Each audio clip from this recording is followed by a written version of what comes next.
Welcome to the Team Teach podcast. I'm Clare, and in each episode you'll find me talking with an expert guest to learn more about behaviour.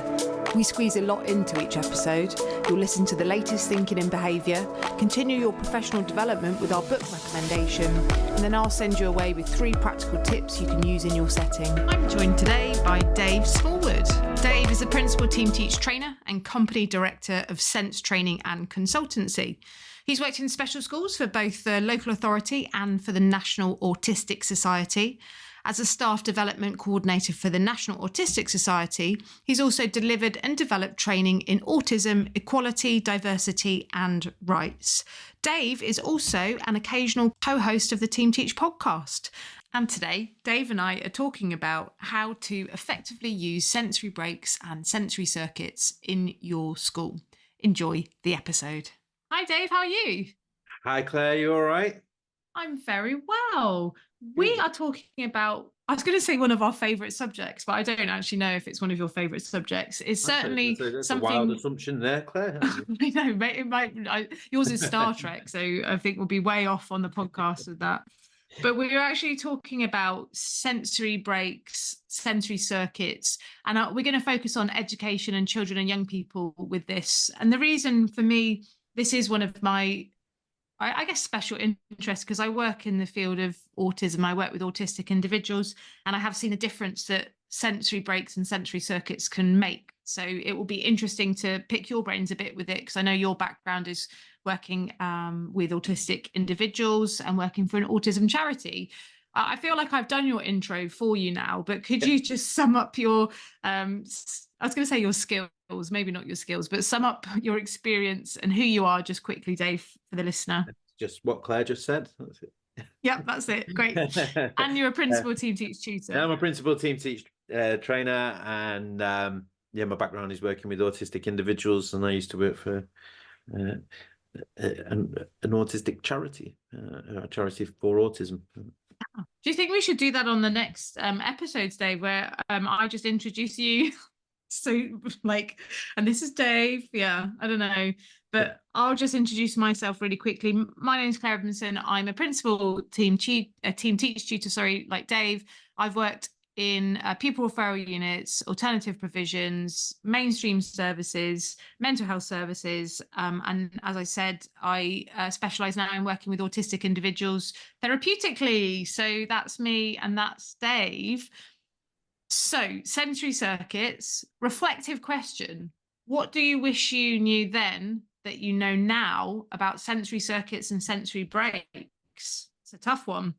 I think why we were doing it. Well, I think when I started out, we used to do things at the start of the day, and I had no idea why we were doing them. I did them anyway because it was what was expected of me. But over the years, I've learned more and listened a lot to the occupational therapists that we used to have support us and support the young people that we work with, and I got more understanding and thinking about the sensory processing of the individuals that I have, and it goes quite deep. And when you understand it, you understand what it is you're supporting them with. So it's just that understanding of why, really, which I'm sure you will make us aware of as we go through this podcast. Yeah, definitely I will, Dave. Yeah, I will make us very aware of that. I think it's a bit of a cop-out, isn't it? So the listener's going to be like, yeah, sure, Claire. But actually, I do think that mine is quite similar to you, that I could see it being done in practice, and actually read about sensory circuits and sensory breaks. And sometimes I can be a bit of a skeptic if I don't know the reasons why. And I suspect other people listening will be similar. So I just kind of didn't really get it. And I did sometimes just feel like, do they really need this? Like, what is this? And that was quite early on in my career. I worked in a all through autistic provision from year 1 up to post 16.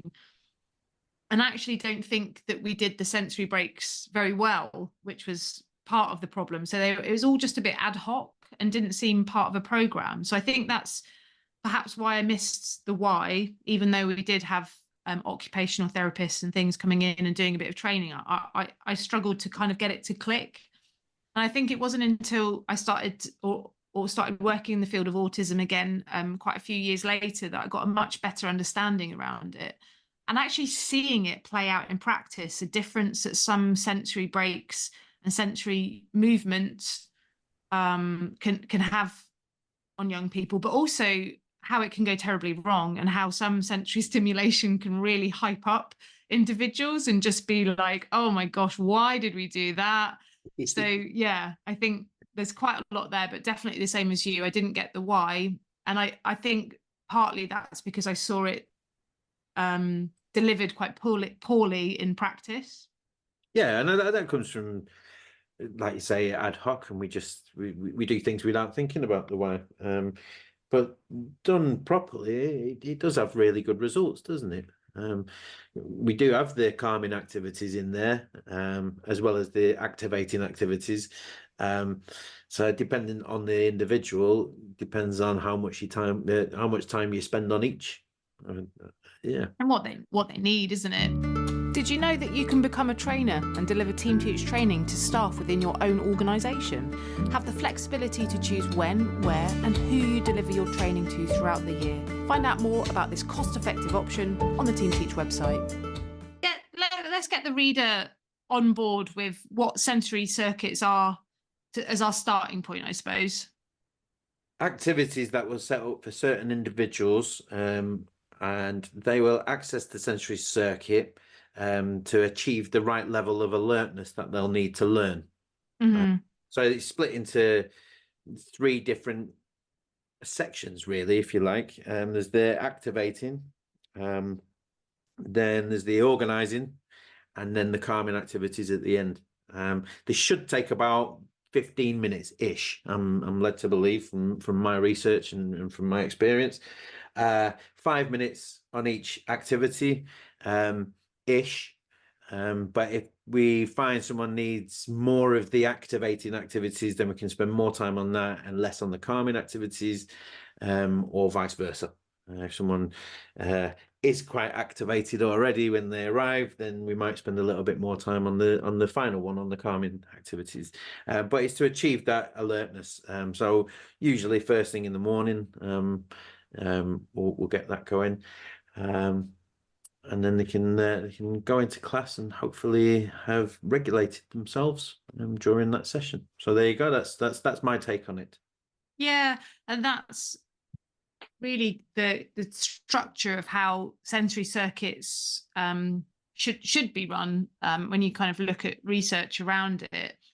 I think that sometimes some of the barriers to kind of using sensory circuits in our schools, maybe time might be a bit of a barrier, where Time's always a barrier, isn't it? It's always a barrier. But like I'm thinking about mainstream schools in particular, like where do we find a practitioner to be able to run the activities? And I was thinking about that in preparation for this podcast, and really thinking about, usually with sensory circuits, you would pick out the individuals that really need that that stimulation or that calming to help with their sensory input and their sensory processing. And that might be children that have ADHD, or autistic children and young people, or it might just be someone that has sensory processing difficulties as a kind of standalone thing. It can be individuals or children that have faced significant traumatic experiences as well, can affect sensory processing. So it might be a whole host of individuals or children in your class that have these difficulties. But I was thinking about time, and actually, is there a way that we can embed some sensory circuits just into like a whole class activity, as opposed to kind of picking out individuals to go off and do it, which may be a bit more staff heavy, particularly when we're a bit low staffed.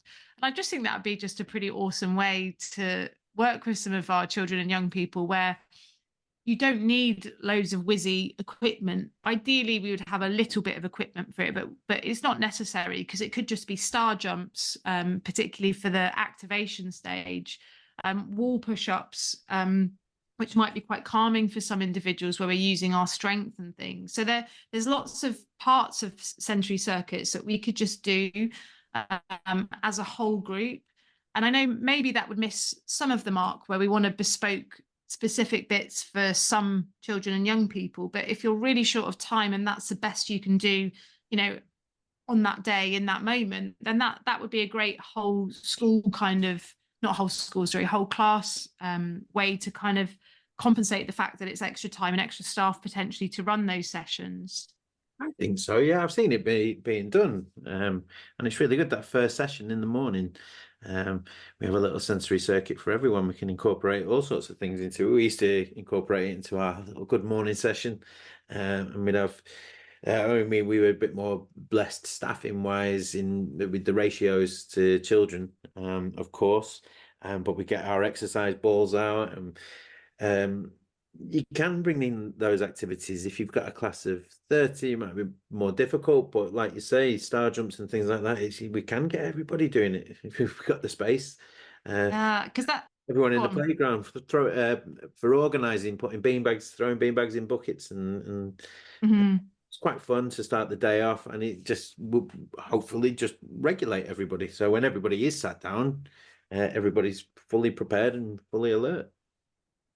Nice. I really like that idea of, just being out on the playground and just, throwing a few things in the hoops but just doing it all together. And again, you might have a specific focus for certain children and maybe change up the activities like you would if you're differentiating work. Each, person in your class might have slightly different activities, and you could do that quite easily, I think, with sensory circuits and just kind of bespoking it for the whole class and particular needs. So I think that's such a good shout.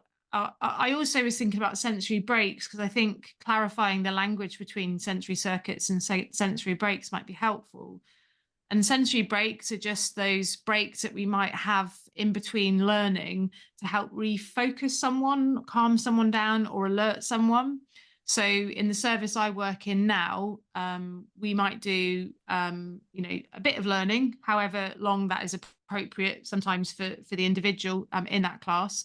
And then we would have a little sensory break built in, which it does depend on the individual. So for some, it might be having a bit of a hand massage could be quite a good bit of input to help wake up the body a little bit, because some of our young people in their sensory feedback can be not so alert. So like a little hand massage, if that was consented and part of a plan, of course, as well, that would be really important.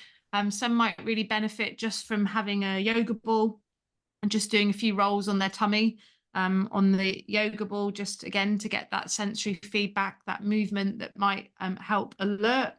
If some particularly need calming down, we might facilitate where we've had training in doing this, so you probably need OT kind of sign off for it, but weighted blankets, and using weighted blankets, maybe doing a few bull rolls and putting a bit of pressure on the legs or wherever it's comfortable for the individual. But again, things like that where we're using weighted items or actually rolling a ball onto a child or young person, you'd want to have occupational therapy sign off on that, and that's something that we have in our service. But those kind of things. And again, if I'm thinking about a specialist setting, but if I was thinking about applying this in a mainstream provision, I think you could just have little sensory stations in your classroom. I know early years will be all over that already, but you could just have little things set up where you could get a squeezy ball and do some, I'm miming on the podcast, it never works, but squeeze a ball.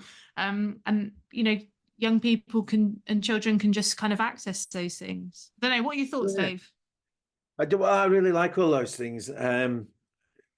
Having those stations, I'm already hearing voices saying, well, we can't have that because it'll be a massive distraction. But I think if we just build that culture in our classroom at an early stage, it will be a novelty at first. There will be distractions, of course, but it just becomes part of the culture, and the distractions go away. But those things are really, really useful. I think your points as well about getting sign off from occupational therapists is a really important one. So I have these things written into a plan, get them into the documentation that surrounds that individual, and make sure it's being signed off by an occupational therapist. But there are other things you can do without getting that signed off with an occupational therapist. Yeah, and just work in those breaks. It's really important for some of the individuals we work with. And I think all Yeah. those things we've been talking about where everybody can get involved, it's a really good example of something, a strategy that we're putting in place to make reasonable adjustments for certain individuals that actually benefit everybody else. And that's what we should be looking at in the bigger classroom environments. We've got 30 children. I think they're really important if we can find those things that will benefit everybody. Benefiting everyone. I think that's so key, isn't it? That we are making sure that everyone gets involved if that's appropriate. I think it's not going to harm anyone's learning to have a sensory break if you're breaking for a couple of minutes to get up, move around. We do it as adults, right? I'm recording this podcast with Dave now, and we've done a couple of episodes, and my body's already like, oh, I want to get up, I want to move around, and so we just do that. We're allowed to just do that, or chuck a tennis ball around, or whatever it is that I need to do, and I'm allowed to do that because I'm an adult. So I think it's just bearing in mind that sitting down, in your seats in school or on the carpet, it's a lot, and having those breaks and movement breaks, whatever they look like for the individual, I think is super important. Yeah, it is true. Dave, that's it. We better get to our top tips. Oh, all right. Okay, Huh? I had a point. Maybe I'll make it into a top tip. Yeah, I like that. All right, I've got one then. Go on then. From what Claire was saying, about us being able to do things because we're adults and we're allowed and we can stand up and we can move around. To bring that in, I mean, I see it like firefighting with symbols of people saying "nice sitting, nice sitting, nice sitting" and showing pictures of nice sitting. And it's not going to go away because they're just bundles of energy. So instead of nice sitting, maybe get everyone stood up, get some of that energy out, and then get them sat down, and possibly, when they sit down, they might sit really nicely. That's my tip. I think movement in between is so key. This relates to actually quite a few of the podcasts that we record, and top tips, but it's planning. That I think it's all well and good saying, we want to add in sensory circuits, but we're talking about doing it as a whole class if we're short on time, but we do want to plan when in the day is this going to be most helpful. Is it before school? Is it at lunchtime? Is it break times? Is it just before the end of the day? And actually really being quite analytical about it, particularly for those that really need those sensory circuits. When are we planning those in the day? I think sensory breaks can be a bit more ad hoc. But we do need to do a bit of planning probably for sensory circuits. So I think that's important to bear in mind. Yeah, And then we certainly on that. We certainly with sensory diets and sensory circuits in the morning first thing, and that regulation will only last so long. So you do have to fit it in at other times of the day. So we used to do in the morning. This is generalization, of course, but first thing in the morning, after lunch, just before the afternoon starts. Yeah, so twice. So twice, interesting. And I think again, it will be different for different children and what they need, but I think that structure is worth thinking about. And then lastly, just really relating mostly to sensory breaks, it's just like it's okay for people to have breaks when they need them, children and young people included. Again, we just want to make sure that we're enabling everyone to be ready for learning, and to be ready for that. Someone might need a sensory break, so try and, if we can, incorporate that into our classrooms. I've suggested something like having sensory stations around, and again, like Dave said, some of the pushback might be, it'll be really distracting, but actually I think after a bit of time people get used to those things being there. So just try and incorporate those into the classroom environment and make it part of the day to have those regular breaks, and it can really help people to be ready to learn. So yeah, brilliant, fantastic. Nice. Thank you, Claire. We've done it. I enjoyed that one, Dave. I enjoyed that one. It's my favorite subject. I know, that was a special interest of mine as well. Yeah, so thanks so much for that, Dave, and I will catch up with you soon. Yes, I'll catch up with you soon. Take care, Claire. Bye. You've been listening to the Team Teach podcast. It's been great to have you here with us as we discuss behaviour, communication, and the ways we can best support those in our care. Thanks again, and I'll see you next time.